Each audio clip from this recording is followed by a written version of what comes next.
شنبه‌ها با موری، قسمت هفتم، پارت دوم از استاد.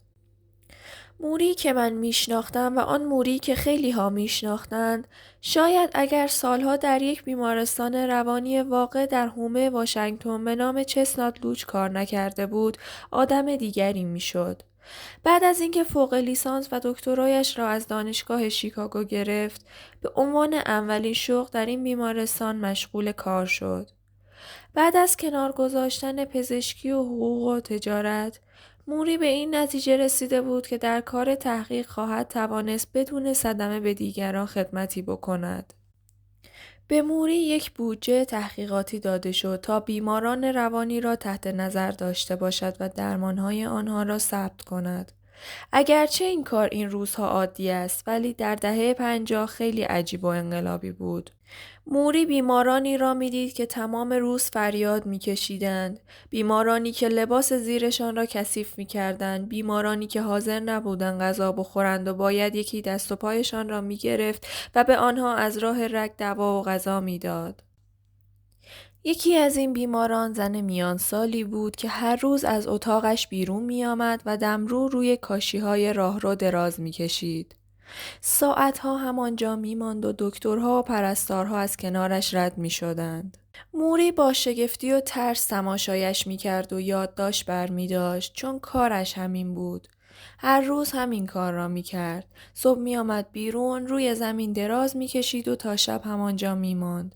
نه او با کسی حرف می زد و نه کسی به او کاری داشت. موری خیلی ناراحت بود. شروع کرد به نشستن کنارش و حتی کنارش دراز می کشید و سر می کرد از آن حال درش بیاورد. بالاخره وادارش کرد که بنشیند و حتی به اتاقش برگردد. چیزی که آن زن می‌خواست چیزی بود که اکثر مردم می‌خواهند. می‌خواست یک نفر متوجه وجودش بشود. موری 5 سال در چستنات لوج کار کرد و برخلاف توصیه همکارانش با خیلی از بیماران دوست شد. از جمله زنی که همیشه با او شوخی می‌کرد و می‌گفت چقدر شانس آورده که آنجاست. می گفت برای این است که شوهرم پول داره، فکرش رو بکن اگر توی یکی از تیمارستان‌های ارزان می افتادم چه می شد؟ یک زن دیگر هم بود که به همه توف می کرد، ولی به سمت موری جلب شد و با او دوست شد. هر روز با هم حرف می زدند و بقیه هم خوشحال بودند که بالاخره یک نفر توانسته است با او کنار بیاید. ولی یک روز فرار کرد و از موری کمک خواستند که برش گردانند. در یک مغازه در همان نزدیکی قایم شده بود. وقتی موری وارد شد نگاه خشمناکی به او کرد و گفت پس تو هم همدست آنها هستی؟ موری گفت همدست کی؟ او گفت زندانبانهای من. موری متوجه شد که مریضها تمام عمرشان مورد کم محلی و بی‌توجهی اطرافیانشان بودند. دلشان مصاحبت و همدردی می‌خواست و کارمندان آنجا هم وقتش را نداشتند. اکثر این مریض‌ها هم پولدار و از خانواده‌های مطمول بودند، ولی پولشان هم نمی‌توانست برایشان خوشحالی و رضایت بخرد. این درسی بود که موری هرگز فراموش نکرد. من موری را دست میانداختم و میگفتم در دهه 60 گیر کرده. همیشه هم جواب میداد که در مقایسه با حال زمان بدی هم نیست. بعد از تمام شدن کارش در بیمارستان روانی و در شروع دهه 60 به برندیس آمد. در عرض چند سال آنجا تبدیل شد به مهد انقلاب فرهنگی. مواد مخدر، درگیری‌های نژادی، اعتراض بر ویتنام. ابی هوفمن هم شاگرد برندیس بود. همینطور جری رابین و آنجلا دیویس. در کلاس موری خیلی از این شاگردان رادیکال بودند. یکی از علتهایش این بود که استادان جامعه شناسی به جای اینکه فقط درس بدهند خودشان را وارد مسائل می کردند. مثلا همه ضد جنگ بودند. وقتی استادها فهمیدند دانشجویانی که به حد نصاب خاصی در نمره امتحان نرسند معافیت تحصیلیشان را از دست خواهند داد، تصمیم گرفتند به هیچ کس نمره ندهند. مدیران مدرسه گفتند اگر به این شاگردان نمره ندهید همه رد خواهند شد و بلافاصله فکری به سر موری رسید. گفت پس به همه نمره A می دهیم و بالاخره هم دادند. همانطور که دهه 60 محیط دانشگاه را بازتر کرد، روی روحیه استادان همکار موری هم تأثیر گذاشت. از شلوار جین و کفش روباز پوشیدنشان گرفته تا نظرشان درباره کلاس به عنوان یک محل زنده که باید نفس بکشد. آنها بحث را به سخنرانی ترجیح می‌دادند و تجربه را به تئوری. شاگردان را برای پروژه‌های مربوط به مسئله نژادی یا به جنوب می‌فرستادند یا به محلات فقیر شهرها.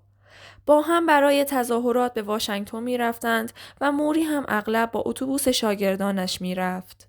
در یکی از این سفرها با آرامش و کنجکاوی زنانی را تماشا کرد که دامن گشاد پوشیده بودند و توی لوله تفنگ سربازها گل می‌گذاشتند. بعد هم همگی روی زمین نشستند، دستهای همدیگر را گرفتند و سعی کردند با تمرکز ساختمان پنتاگون را از زمین بلند کنند. بعداً می گفت ساختمان حرکت نکرد ولی سعی بدی هم نبود. یک بار یک دسته دانشجوی سیاه پوست تالار فورد دانشگاه برندیس را اشغال کردند و یک پرچم بزرگ از پنجره آویزان کردند که رویش نوشته بود دانشگاه مالکوم ایکس. لابراتورهای شیمی در همین تالار فورد بود و مدیران مدرسه می ترسیدند که مبادا شاگردها توی زیرزمین شروع به ساختن بمب بکنند. ولی موری میدانست، او تا ته داستان را خوانده بود و میدانست که انسانها احتیاج دارند حس کنند که وجودشان اهمیت دارد. این اشغال هفته‌ها طول کشید، ممکن هم بود زیادتر طول بکشد، ولی یک روز موری داشت از جلوی ساختمان رد میشد که یکی از دانشجوها شناختش و دعوتش کرد که از پنجره برود تو. 1 ساعت بعد موری با فهرستی از خواسته های دانشجوها از همان پنجره برگشت بیرون. فهرست را برد پیش رئیس دانشگاه و قائله خاتمه یافت. موری همیشه صلح ایجاد می کرد. در برندیس کلاس‌های رشته روانشناسی اجتماعی، بهداشت و امراض روانی و روابط گروهی را درس می‌داد. آن موقع‌ها طرفداران رشته‌های به اصطلاح تخصصی کمتر بود و طرفداران رشته‌های پیشرفت شخصی بیشتر. به همین دلیل هم دانشجویان تجارت یا حقوق امروزی ممکن است بسیاری از کارهای موری را بچگانه و احمقانه تصور کنند. مگر شاگردان او بعدها چقدر پول در می آورند؟ چند تا محاکمه بزرگ را می بردند؟ ولی از طرفی چند تا از دانشجویان تجارت و حقوق بعد از فارغ التحصیلی باز هم به دیدن استادشان می روند؟ شاگردان موری همیشه به دیدنش می رفتند. در ماه‌های آخر صدها نفرشان آمدند. از بوستون، از نیویورک، از کالیفرنیا، از لندن، از سوئیس، از شرکت‌های بزرگ و از مدارس فقیر. تلفن می کردند، نامه می نوشتند، صدها مایل سفر می کردند تا یک بار او را ببینند و یک کلمه با او حرف بزنند و یک لبخندش را تماشا کنند. همه می گفتند هیچ معلمی مثل شما نداشته ایم. هرچه از ملاقات‌هایم با موری می‌گذرد بیشتر به خواندن درباره مرگ علاقه‌مند می‌شوم و دوست دارم نظر فرهنگ‌های مختلف راجع به مرگ را بیشتر بدانم. مثلا در مناطق قطبی شمال آمریکا قبیله‌ای هست که معتقدند روح هر موجود در یک قالب مینیاتوری از همان بدن اصلی در داخل آن زندگی می‌کند.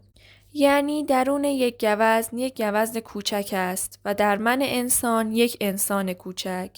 وقتی جسم بزرگتر میمیرد، جسم کوچکتر هنوز زنده است و داخل جسم نوزادی که در آن نزدیکی باشد می شود و یا به طور موقت به استراحتگاهی در آسمان می رود، در شکم یک روح مؤنث بزرگ جایگزین می شود و همانجا می ماند تا ماه دوباره او را به زمین بفرستد. میگویند بعضی وقتا ماه آنقدر با روح‌های دنیا مشغول است که از آسمان ناپدید می شود. برای همین است که شب‌های بدون ماه هم داریم، ولی بالاخره ماه هم مثل ما برمیگردد. اعتقادشان این است. سه‌شنبه 7 ترس از پیری. موری بالاخره جنگ را باخت. حالا دیگر یک نفر باید بعد از توالت تمیزش میکرد. اما خیلی شجاعانه با موضوع روبرو شد. وقتی حس کرد دیگر بعد از دستشویی رفتن نمیتواند دستش را به پشتش برساند، موضوع را به کانی گفت. موری گفت ناراحت میشوی این کار را برای من بکنی؟ کانی گفت نه. خیلی طبیعی بود که موری اول سوال بکند. موری اعتراف کرد که عادت کردن به این کار سخت بوده، چون به نوعی یعنی کاملا تسلیم شدن در مقابل بیماری. حالا دیگر خصوصی ترین و ابتدایی ترین چیزها هم از او گرفته شده بود. دستشویی رفتن، دماغ خودش را گرفتن، طهارات گرفتن، به غیر از نفس کشیدن و قورت دادن غذا دیگر برای همه کارش متکی به دیگران بود. از موری پرسیدم چطور هنوز میتواند مثبت بماند؟ گفت میچ، خیلی بامزه است. من چون آدم مستقلی هستم اولین عکس‌العملم این بود که با این چیزها بجنگم. با اینکه یک نفر برای پیاده شدن از ماشین کمکم کند یا لباس تنم کند. اوایل خجالت میکشیدم، چون در فرهنگمان یاد میگیریم کسی که نتواند خودش را تمیز کند باید شرمنده باشد. ولی بعد به خودم گفتم فرهنگ را فراموش کن. من که تمام عمرم فرهنگ را ندیده گرفتم. حالا هم حاضر نیستم شرمنده باشم. مگر چه عیبی دارد؟ و میدانی چیه؟ عجیب ترین اتفاق افتاد. چه اتفاقی؟ کم کم شروع کردم به لذت بردن از وابستگی خودم. حالا وقتی پشت و رویم میکنند و کرم به پشتم میمالند که از ماندن روی تخت بدنم زخم نشود، خوشم میآید. وقتی پیشانیم را پاک میکنند و یا پایم را میمالند لذت میبرم. چشمایم را میبندم و در این خوشی غرق میشوم و برایم خیلی آشنا است. مثل این است که دوباره به بچگی برگشته باشم. یک نفر حمامم می کند، یک نفر بلندم می کند، یک نفر پاکم می کند. همه بچه بودن را بلدیم. درون همه ما هست. فقط باید یادم بیاید چطور از آن لذت ببرم. حقیقت این است که وقتی مادرمان بغلمان می کرد، تکانمان می داد و نوازشمان می کرد، هیچ کداممان از آن خسته نمی شدیم. همه ته دلمان می خواهیم به همان روزها برگردیم که یک نفر مواظبتمان می کرد. عشق بی قید و شرط و توجه بی قید و شرط داشتیم. خیلی از ما از این چیزها سیراب نشده ایم. من که می دانم نشده ام. به موری نگاه کردم و یک مرتبه متوجه شدم چرا خوشش میآید من خم شوم و میکروفون را جابجا کنم یا بالش‌هایش را زیر و رو کنم و یا چشمایش را پاک کنم. تماس با انسان. در 78 سالگی مثل یک آدم بالغ از وجودش به دیگران میداد و مثل یک بچه پس میگرفت. آن روز درباره پیر شدن صحبت کردیم، یا شاید بهتر است بگویم درباره ترس از پیر شدن که یکی از موضوعهای فهرست مقوله ترس و وحشت نسل من بود. در راه آمدن از فرودگاه بوستون تعداد تابلوهای آگهی را که برای تبلیغ کالای خود از افراد جوان و زیبا استفاده کرده بودند شمرده بودم. یکی مرد جوانی را نشان میداد با کلاه کابوی که داشت سیگار میکشید. دومی دو زن زیبا بودند که به یک شیشه شامپو لبخند میزدند. سومی دختر جوانی بود که شلوار جین به تن داشت. بعدی یک زن جذاب با لباس مخمل سیاه بود. کنار مردی با لباس اسموکینگ و هر کدام یک گیلاس ویسکی به دست داشتند. در هیچ کدام از این آگهی ها کسی را ندیدم که سنش بیش از 35 سال باشد. به موری گفتم با وصف این که خیلی تلاش می کنم احساس پیری نکنم، ولی حتی من هم این احساس را دارم. با وصف این که دائم ورزش می کنم، مواظب غذایم هستم. دائم موهایم را توی آینه نگاه می کنم. سابقا ناراحت نمی شدم سنم را بگویم چون خیلی جوان بودم، ولی حالا دیگر سعی می کنم از این صحبت هم فرار کنم چون دارم به 40 سالگی نزدیک می شوم و بنابراین از نظر شغلی رو به زوال هستم. موری پیری را با دید بهتری نگاه می کرد. گفت این همه تکیه روی جوانی برای من یکی بی‌معنیه. من خوب میدانم جوان بودن چه زجری است. بنابراین بی خود تعریفش را نکن. تمام این بچه هایی که می آمدن پیش من میدانی از چه می گفتند؟ از کشمکش هایشان، از قصه هایشان، از احساس عدم کفایت، از این حس که زندگی بی‌معنی است. تا آنجا که بعضی هایشان می خواستن خودشان را بکشند. علاوه بر همه این بدبختی ها، جوان ها عاقل هم نیستند. فهمشان از زندگی خیلی کم است. وقتی آدم نمی‌داند دنیا چه خبر است، معلوم است نمی‌خواهد زندگی کند. وقتی دیگران از انسان استفاده می‌کنند می‌گویند این عطر را بخر تا زیبا بشوی، این شلوار جین را بپوش تا جذاب بشوی و جوانها هم حرفشان را باور می‌کنند. همه‌اش مزخرف است. پرسیدم شما خودتان از پیر شدن نمی‌ترسیدید؟ گفت میچ، من از پیری استقبال می کنم. استقبال؟ خیلی ساده است. آدم با بزرگ شدن چیز یاد می گیرد. تو خودت اگر 22 ساله باقی مانده بودی، هنوز به نادانی 22 سالگیت بودی. پیری مترادف فاسد شدن نیست، رشد است. خیلی بیش از آن چیز منفی است که بهش مرگ بگوییم. نکته مثبتش در این است که میفهمی یک روز باید بمیری و آن وقت بهتر زندگی میکنی. گفتم بله، ولی اگر پیری اینقدر با ارزش است چرا مردم همیشه میگویند آخ اگر جوان بودم؟ هیچ وقت کسی نمیگوید ای کاش 65 سالم بود. لبخندی زد و گفت میدانی این چی را نشان میدهد؟ عدم رضایت از زندگی، زندگی تباه شده، زندگی که در آن معنی پیدا نشده. اگر در زندگیت معنایی پیدا کرده باشی، هیچ وقت نمیخواهی به عقب برگردی، همیشه میخواهی جلو بروی. میخواهی بیشتر ببینی، با اشتیاق منتظر 65 سالگی هستی. ببین، یک چیز را باید بدانی. همه جوانها باید این را بدانند. اگر آدم همیشه با پیر شدن در حال جنگ باشد، همیشه ناراحت است. چون این اتفاقی است که خواه و ناخواه می افتد. بعد صدایش را پایین آورد و گفت حقیقت این است که تو هم یک روز می میری. سرم را تکان دادم و مهم نیست امروز به خودت چه بگویی. میدانم. ولی امیدوارم وقتش به این زودی ها نباشد. چشمایش را با کمال آرامش بست و از من خواست بالش های زیر سرش را مرتب کنم. بدنش باید دائما جابجا می شد تا ناراحت نماند. روی صندلی راحتی با بالش های سفید و چند تکه ابر زرد و چند حوله آبی نشسته بود. آدم که نگاه می کرد مثل این بود که موری را بسته بندی کرده باشند. بالش ها را که مرتب کردم گفت متشکرم، خواهش می کنم. میچ، به چه فکر میکنی؟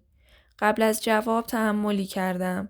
بالاخره گفتم تعجب میکنم که شما چطور به آدمهای سالمتر و جوانتر قبطه نمیخورید. چشمایش را بست و گفت شاید هم میخورم. البته قبطه میخورم که میتوانند بروند ورزش کنند یا شنا کنند یا برقصند. بیشتر برای رقص. وقتی قبطه به سراغم میآید حسش میکنم ولی بعد رهایش میکنم. یادت هست راجع به جدا شدن چی میگفتم؟ بگذار برود. به خودت بگو. اسم این حس قبطه است و من حالا از این جدا میشوم و راحت را بکش و برو. سرفه کرد، سرفه‌ای طولانی و خشدار و دستمالش را به زحمت به طرف دهانش برد که در آن تف کند. آنجا که نشسته بودم به طرز خنده‌داری حس می کردم خیلی از او قوی تر هستم و می توانم مثل یک کیسه آرد بلندش کنم. از این حس خود برتربینی ناراحت بودم چون در واقع فقط از این نظر به او برتری داشتم. چطور به من حسودیتان نمی شود؟ گفت میچ، غیر ممکن است پیرها به جوانها حسودی نکنند ولی مهم آن است که آدم آنچه را هست بپذیرد و از آن لذت ببرد. الان وقت 30 سالگی تو است. من هم 30 سالگی خودم را داشتم و حالا وقت 78 سالگی من است. باید ببینی الان در زندگیت چه چیزهای خوب و واقعی و زیبا وجود دارد. و عقب نگاه کردن حس رقابت را بیدار می کند ولی پیر شدن که مسابقه نیست. نفسش را بیرون داد و چشمایش را پایین آورد مثل اینکه می‌خواست نفس خودش را تماشا کند. در واقع هر قسمت از من یک سنی دارد. هم 30 ساله هستم، هم 5 ساله هستم، هم 37 ساله، هم 50 ساله. از همه این مراحل گذشتم و معنایشان را میفهمم. وقتی بچه بودم مناسب است از بچه بودن لذت میبرم. وقتی پیرمرد عاقلی بودن مناسب است از آن لذت میبرم. فکرش را بکن، من همه سنی میتوانم داشته باشم. میفهمی؟ سرم را تکان دادم. چطور ممکن است به سن تو حسودیم بشود؟ خودم هم همان سن را داشته هم.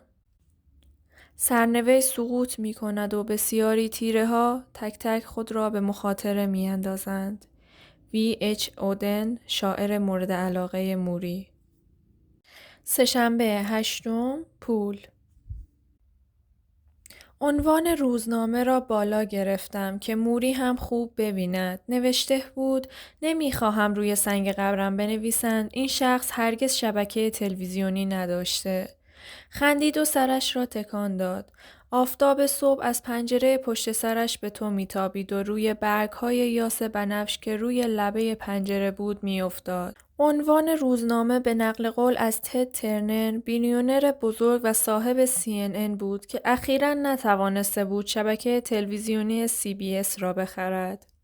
امروز این مقاله را برای موری آورده بودم چون پیش خودم فکر می کردم اگر یک روز تد ترنر در وضعیت استاد پیر من قرار گیرد، نفسش کوتاه شود، بدنش تبدیل به سنگ شود و روزهای باقی مانده زندگیش یکی یکی از روی تقویم خط بخورد، آیا باز هم قصه شبکه تلویزیونی را خواهد خورد؟ موری گفت همه اینها مربوط به یک مشکل اساسی است. ما برای چیزهای اشتباه ارزش قائلیم و همین باعث می شود تمام زندگیمان سر و ته شود. درباره این باید خیلی فکر کنیم. موری حواسش خیلی جمع بود. حالا دیگر بعضی روزها خوب بود و بعضی روزها بد. امروز از روزهای خوبش بود. شب قبل یک گروه خواننده به منزلش آمده و برایش برنامه‌هایی اجرا کرده بودند. این داستان را آنقدر با هیجان تعریف می‌کرد مثل اینکه معروف‌ترین خواننده‌های دنیا به منزلش آمدند. موری قبل از اینکه مریض بشود هم خیلی به موسیقی علاقه داشت ولی حالا شدیدتر شده بود. اغلب به گریه‌اش میانداخت، گاهی شبها اپرا گوش میکرد، چشمهایش را میبست و همراه آن صداهای زیبا به آسمانها پرواز میکرد. گفت باید دیشب این گروه را میدیدی میچ، عجب صدایی داشتند. موری همیشه به لذت‌های ساده علاقه‌مند بود. موسیقی، خندیدن، رقصیدن. حالا حتی بیشتر از گذشته جاذبه چیزهای مادی برایش کم شده بود. وقتی کسی میمیرد اغلب میشنویم مردم میگویند آدم نمیتواند چیزی را همراه خودش ببرد. موری معنی این عبارت را از خیلی وقت پیش فهمیده بود. آهی کشید و گفت توی این مملکت مردم را شستشوی مغزی میدهند. میدانی شستشوی مغزی چطور است؟ یک چیز را دائما تکرار میکنند. ما هم توی این مملکت همین کار میکنیم. چیز داشتن خوب است، پول بیشتر خوب است، دارایی بیشتر خوب است، مادیگرایی خوب است، بیشتر داشتن خوب است. دائم تکرارش می‌کنیم و برایمان تکرار می‌شود تا دیگر کسی حتی فکر چیز دیگری را هم نمی‌کند. یک آدم معمولی آنقدر جلوی چشمش با این چیزها تیره و تار می‌شود که دیگر چیزهای مهم را نمی‌بیند. من توی زندگیم هر جا رفتم همش آدم‌هایی را دیدم که دائم می‌خواهند یک چیز نو به دست بیاورند. یک ماشین نو، یک خانه نو، آخرین اسباب بازی مد روز. بعد هم دلشان می‌خواهد برایت پوز بدهند و بگویند اگر گفتی من چی دارم؟ میدانی من این حالت را چطور تفسیر می‌کنم؟ این آدم‌ها آنقدر تشنه عشق هستند که حاضرند هر چیزی را جایگزینش کنند. چیزهای مادی را در آغوش می‌گیرند و منتظرند آنها هم بغلشان کنند. ولی این روش کارگر نیست. چیزهای مادی را نمی‌شود جایگزین عشق، مهربانی، محبت و حس دوستی کرد. پول جانشین مهربانی نیست. قدرت جانشین مهربانی نیست. من که اینجا نشستم و دارم میمیرم میتوانم به تو بگویم که وقتی به این چیزها احتیاج داری نه با پول میتوانی آن را بخری نه با قدرت. حالا هر چقدر هم که پول و قدرت داشته باشی. به دور و بر اتاق موری نگاه کردم. امروز هم درست مثل اولین روزی بود که به دیدنش آمدم. کتاب‌ها سر جای خودشان تو قفسه بودند، کاغذها روی همان میز پراکنده بودند، اتاق‌های دیگر خانه هم تغییری نکرده بود. در واقع موری مدت‌ها و شاید سالها بود هیچ چیز تازه‌ای جز دارو و وسایل پزشکی نخریده بود.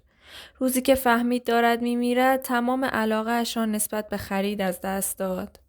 تلویزیونش همان مدل قدیمی بود. اتومبیل شارلوت همان مدل قدیمی بود. ظرفها و قاشقها، چنگالها و حوله‌ها همه همانها بودند. ولی خانه خیلی عوض شده بود. حالا پر بود از عشق و تعلیم و رابطه. پر بود از دوستی، خانواده و صداقت و اشک. پر بود از همکارها و شاگردها و معلم‌های مدیتیشن و تراپیست‌ها و پرستارها و گروه‌های خواننده. در واقع با وجود اینکه باقی مانده حساب بانکی موری به سرعت رو به تحلیل بود، ولی خانه‌اش به طرزی واقعی ثروتمندتر شده بود. موری گفت توی این مملکت مردم کاملا گیج هستن که چی میخواهند و به چی احتیاج دارند. آدم به غذا احتیاج دارد ولی بستنی شکلاتی هم میخواهد. آدم باید با خودش صادق باشد. هیچکس به آخرین مدل ماشین اسپورت یا بزرگترین خانه احتیاج ندارد. تازه از این چیزها هیچ رضایتی هم به دست نمی آورند. میدانی رضایت واقعی در چیست؟ در چی؟ در اینکه از هر چه داری به دیگران بدهی. میچ گفت حرفهای پیشاهنگی میزنید. موری گفت منظورم پول نیست میچ، منظورم وقت است، توجه است، قصه گفتن است. این کارها سخت نیست. نزدیک اینجا یک مرکز سالمندان باز شده. هر روز دسته دسته افراد مسن میآیند آنجا. اگر تو هم مرد یا زن جوانی هستی و کار بلدی، از تو دعوت میکنم بیایی و به آنها یاد بدهی. مثلا رایانه بلدی، میایی آنجا و به آنها رایانه یاد میدهی. خیلی هم ازت استقبال میکنند. خیلی هم متشکر میشوند. از این راه میتوانی احترام به دست بیاوری. از راه اینکه یک چیزی به مردم بدهی. از اینجور جاها خیلی زیاد هست. لازم هم نیست کار خیلی مهمی بلد باشی.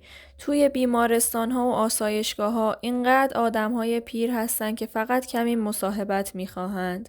میروی با یک پیرمرد ورق بازی میکنی و برای خودت احترام تازه‌ای پیدا میکنی.